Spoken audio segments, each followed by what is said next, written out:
Hello everyone, I am Dr. Arjumand Farooqui, Assistant Professor from the Department of English, BSSS Bhopal. Would like to welcome you all on the lecture series of Christopher Marlowe's play Dr. Faustus. So let's have a look on it. What will be the strategy to understand this drama? Today we are going to talk on a brief bio note on this playwright Christopher Marlowe. Later we will focus on the characters in the play. Thirdly, we will talk about the summary and plot of Dr. Faustus. So let's move on. Christopher Marlowe. In this drama, Dr. Faustus, we are going to talk about a necromancer who sells his soul to the devil, Mephistopheles, for the exchange of knowledge and information for 24 years. The playwright of this drama is Christopher Marlowe. He was the one who inaugurated the great Elizabethan drama, as he belongs to Elizabethan age of literature.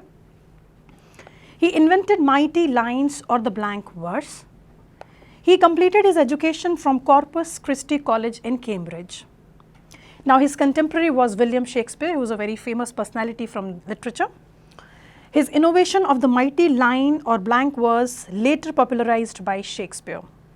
So let us go ahead. Christopher Marlowe's famous works. Let's have a look on the screen. On your screen there are three famous dramas given by Marlowe. So the Jew of Malta is on the first part, second is Tamburlaine, third is Dr. Faustus. So now today's lecture we are going to focus on Dr. Faustus. Let's have a look on it. Christopher Marlowe, as he is one of the members of university wits. Now what does this term mean? University wits, this is a phrase which is used to name a group of late 16th century English playwrights, or in easier terms I can say that this is a group of intellectuals. And there were mainly seven characters, seven people in that. Christopher Marlowe was one of them, Robert Greene, George Pale, John Lilly, Thomas Nash, Thomas Lodge and Thomas Kidd. So out of these seven numbers, we are going to focus on Christopher Marlowe on, for this drama. Now Christopher Marlowe, let us have a look on the tragedy of his life. The tragedy of his life was that he died very young before he could have reached his 30 years of life. He died, and the reason of that death was very suspicious. Under very suspicious circumstances, his death had happened. And yes, let's have a look on the incident of that problem. Four men had their lunch at Eleanor Bull's house. So this was the name of a pub where they were keeping a kind of lunch, and walked into the garden for a few hours the same day. Four of them returned to the room and dined together in each other's company. Now after the supper was over, Ingram Fraser, this is the name of the man who would later stab Christopher Marlowe.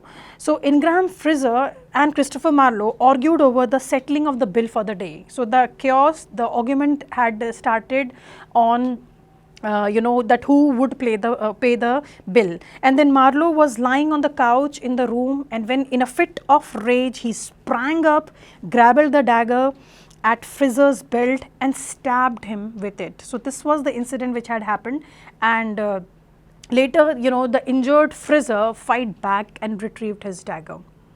So in the scuffle, Marlowe was then stabbed above the eye, and he was he killed instantly.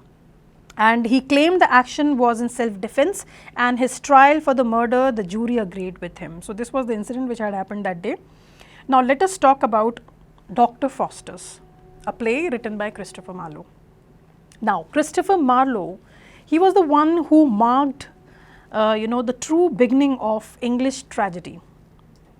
Earlier this play was written for admirals, and it was actually based on German Faust legend, and this play is comprised of elements of morality play. I mean, this play has been keeping all the elements of morality play, giving you a moral message at the end. If we'll talk about the segments in this drama, you'll come to know that this drama has been divided into five types, 5 acts, 5 different segments have been given. So the full name or the subtitle of this drama is The Tragical History of the Life and Death of Dr. Faustus. That means in this drama we are not going to talk about somebody's audacious deeds or war or love or affair, but we are going to talk about somebody's life. Hell or heaven would be the denouement at the end. So we are going to talk about Dr. Faustus's life. Now what is there in it? What is there in this play? So the play is all about the white scholar Faustus. So Dr. Faustus, he is the male protagonist of this drama. On his name only the entire drama has been named. He was a white scholar. He was extremely ambitious in his pursuit of knowledge. He wanted to learn everything, and he had. He was keeping a very good knowledge of medical science and law and astronomy, and he wanted to have some more informations. So what he does is he wanted to learn necromancy. He wanted to become a necromancer. So he sold his soul to Mephistopheles, who was the prince of hell, and you all must be knowing Lucifer was the king of hell. So this was the German scholar who signed his soul to Lucifer or Satan in exchange of 24 years of service from Lucifer. So that is the reason from this particular term Faustus bargain has originated. What does it mean? Faustus bargain means it is the term which ensues when person treats his soul for material objects. Now let's have a look on the characters. If you want to understand the story, you really need to know the characters involved in this drama. So the main protagonist of this drama is Dr. Faustus, and Wagner is the second character on the screen. Wagner was the servant to Dr. Faustus. He was a very loyal servant who would always be there to serve him. Whereas good angel, bad angel, two friends and scholars, Valdez and Cornelius, these were two scholars who had already learned necromancy, and they were friends to Dr. Faustus.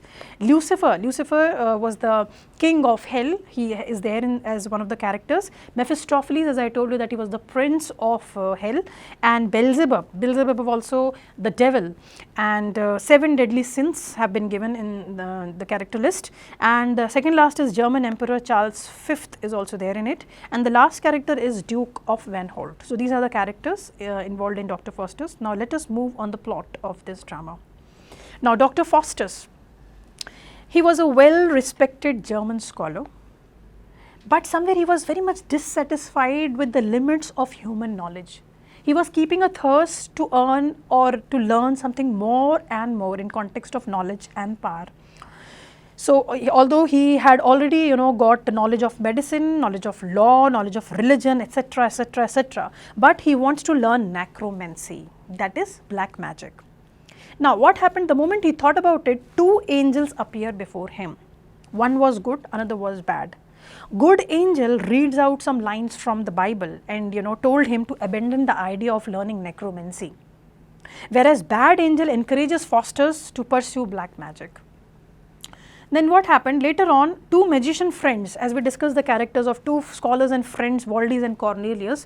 So they came, 2 magicians, friends of Faustus, Valdez and Cornelius, instruct him the art of black magic. So somewhere they discussing about the art of learning black magic, that this would be the benefit, you would be keeping all the pleasures and privileges if you learn black magic. So in that way Faustus begins his new career as a in magic by calling devil Mephistopheles. So he just called the prince of hell, that is Mephistopheles was being called by Dr. Faustus, and then Faustus tells him to teach him necromancy and becomes his servant. So Dr. Faustus told Mephistopheles that, can you be my servant? I want to learn necromancy, I want to learn black magic. So on that Mephistopheles said that he needs his god's permission. That who was the god of Mephistopheles? That is Lucifer. So he actually said that I want Lucifer's permission to be your servant, and then he was told that for that he needs to sell his soul to Lucifer for 24 years of service. And then what happened? At that time, Mephistopheles tells the story of Lucifer. This is the story which has been given in John Milton's Paradise Lost, the reason of why, you know, Satan was thrown from the heaven to hell. What was the reason? So that has been mentioned by Mephistopheles in the story. The Mephistopheles talked about Lucifer in detail, and then later on, Lucifer was the most favorite angel of God. So in that, continuing with that point, as we all know that Lucifer, who was the king of hell, he was once a very you know, the most favorite, one of the most favorite angels of God, but somewhere you know, this Lucifer rebels, and that is the reason he defied you know, the deeds or the orders given by the God. So due to the act of rebellion, he was thrown from the heaven to hell. So this has already been mentioned in John Milton's Paradise Lost, which has been discussed here also in Dr. Faustus, and this incident you know, as I told you, is there in Milton's Paradise Lost. Now Faustus got eager to get the service from Mephistopheles in exchange of his soul for 24 years. So he was very desperate to sell his soul so that he can get all the privileges, you know, after learning necromancy. Later on, moving ahead, Mephistopheles goes and then returns after a few days with Lucifer's message. So that was a kind of bond which was there with Mephistopheles, that you know, Mephistopheles wanted to get it signed by Dr. Faustus. Now what happened? Mephistopheles told Dr. Faustus that he has to sign the blood. Signed the bond with his blood. That was a kind of deal, on which the moment, you know, Faustus immediately cuts his arm, the blood congeals. So Faustus thought that maybe it would be a sign from God that he should actually not go for the necromancy. Maybe his life would be in hell. But then Mephistopheles further encourages him that no, you should learn more and more, because death is the denouement. Death is you know, be there at the end of everybody's life. So better to learn, better to do whatever you want to. So in that way, Mephistopheles just you know, convinced Dr. Faustus, and then Faustus signed the bond. And then as soon as he signs, two words, you know, embossed or imprinted on his arm, that is homofuge. Homofuge means human life. So there was again a kind of a sign given by you know, God, that you should not go for necromancy, otherwise your life would be in hell. But he thought that although it was coming to the mind of Dr. Faustus that he should not go for this, because God has been somewhere giving him a signature or a sign. But Mephistopheles distracts him by giving gifts and books on magic, and then Mephistopheles later answers questions of astronomy. So the first question which Dr. Faustus asked to Mephistopheles, that you know, it's all about universe, it's all about galaxy, it's all about world, who created universe. The moment Dr. Faustus asked the question that who was the creator, who is the creator of this universe, Mephistopheles did not want to answer this question. He did not want to attempt this question, because obviously devil cannot you know, go for God. So devil did not want to name you know, the God. So when Faustus asked him who is the creator of universe, Mephistopheles did not utter a single word, and being a devil, he did not want to take the God's name. So Faustus again starts you know, doubting his actions. He was wondering whether he has been going for the good direction or not.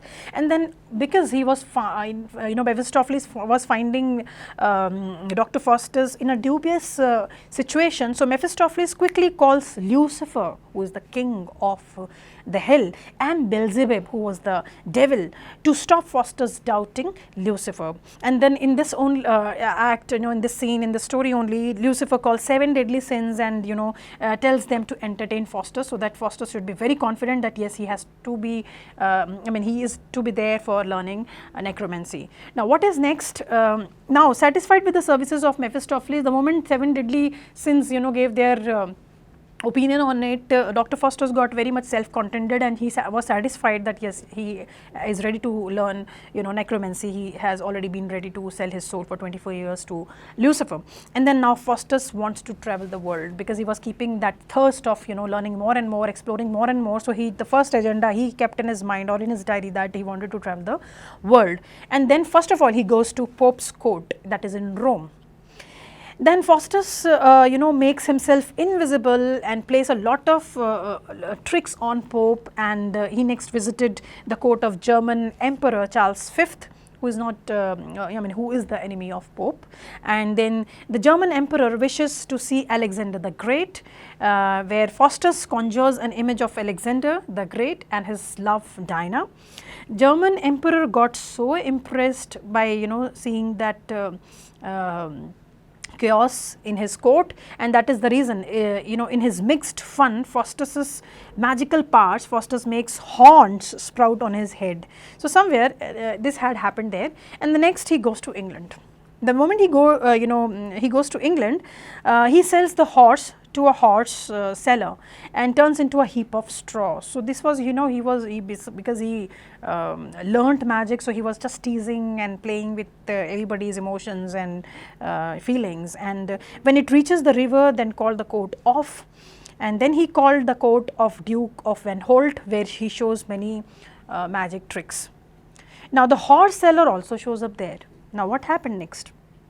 Faustus casts a spell of silence on him, which entertains the Duke of Venholt, and years passed in this manner. He might have done the same with everybody whoever he might have got in his life. And then later on, what happened? Wagner forces his servant and tells the people in the university that Faustus will die soon, as the 24 years of Faustus's deal with Lucifer comes to a close. So somewhere he was very much near to his downfall, and now Faustus starts to fear of his own impending death. Now what happened? Just because he was not ready to face his end, so he conjures the spirit of Helen of Troy. So you all must be knowing Helen, Zeus' daughter, and she was the most beautiful woman on the entire planet. So he conjures the spirit of Helen, and just to impress the scholars visiting him. So an old man tells Faustus to repent, but Faustus drives him away, and before Faustus's death, 2 angels visit him again. Now the 2 angels shows him glimpse of heaven, that had you been doing something good in your life, you would have been awarded or rewarded with heaven, but because you had opted for necromancy, then hell would be the end of yours. So the angels told him that because you had not chosen good deeds in your life, now your end would be hell. Bad angel shows Faustus the glimpse of hell and eternal tortures.